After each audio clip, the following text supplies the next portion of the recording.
അദ്ദേഹം ഒരു ബലൂൺ വിൽപ്പനക്കാരനാണ്. അത്യാവശ്യം മോശമില്ലാത്ത വരുമാനത്തിലൂടെ അദ്ദേഹം ജീവിതം മുന്നോട്ടേക്ക് കൊണ്ടുപോവുകയാണ്.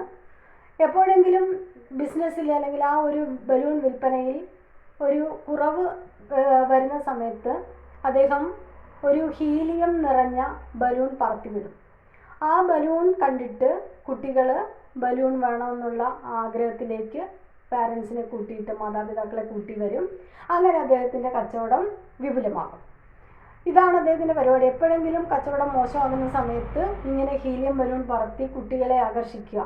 അങ്ങനെ വിൽപ്പന വീണ്ടും നല്ല ഉഷാറാക്കി കൊണ്ടുവരുന്ന ആ ഒരു ടെൻഡൻസി. അങ്ങനെ ഒരു ദിവസം ഒരു കുട്ടി അദ്ദേഹത്തിൻ്റെ അടുത്ത് വന്ന് ചോദിച്ചു, താങ്കൾ ഈ ബലൂൺ പറപ്പിക്കുന്നുണ്ടല്ലോ, എല്ലാ കളറിലുമുള്ള ബലൂൺ പറക്കുമോ, പ്രത്യേകിച്ചും കറുത്ത നിറമുള്ള ബലൂൺ പറക്കുമോ എന്ന് ചോദിച്ചു. ഉടനെ തന്നെ ആ കുട്ടിയും കുറച്ച് കറുത്ത കളറാണ്. അപ്പോൾ ആ കുട്ടിയുടെ ചോദ്യം അദ്ദേഹത്തിന് മനസ്സിലായി. ഉടനെ അദ്ദേഹം പറഞ്ഞു, മോനെ, ഈ ബലൂൺ പറക്കാനുള്ള കാരണം അതിനുള്ളിൽ നിറഞ്ഞിരിക്കുന്ന സംഭവമാണ്. അതിനുള്ളിൽ എന്താണോ അതാണ് ഈ ബലൂണിനെ പറക്കാൻ പ്രേരിപ്പിക്കുന്നത്.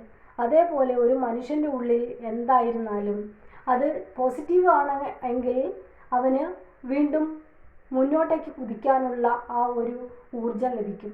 അതേസമയം നെഗറ്റീവാണ് എങ്കിൽ അവൻ വീണെടുത്ത് തന്നെയായിരിക്കും. എന്താണോ നമ്മളെ വീണെടുത്ത് നിന്ന് എഴുന്നേൽക്കാൻ അല്ലെങ്കിൽ മുന്നോട്ടേക്ക് പോകാൻ പ്രേരിപ്പിക്കുന്നത് എന്നത് നമ്മുടെ ഉള്ളിലുള്ള ചിന്തകളാണ്.